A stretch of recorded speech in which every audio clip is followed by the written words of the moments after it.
Hello, in this video I'm going to show you how to fill the water tank and how to empty the water tank on your ROBOROCK Saros 10R.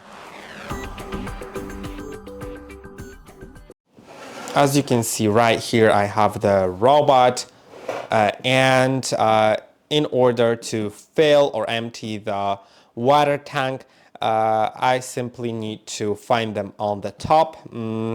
There are two of them. I can put my hand in there and easily take them out. The one on the left, as the symbol indicates, is dirty water, and so you can just empty it by opening opening the lock here and emptying it. It will probably prompt you in the app about that because it can check it very easily, so that's great.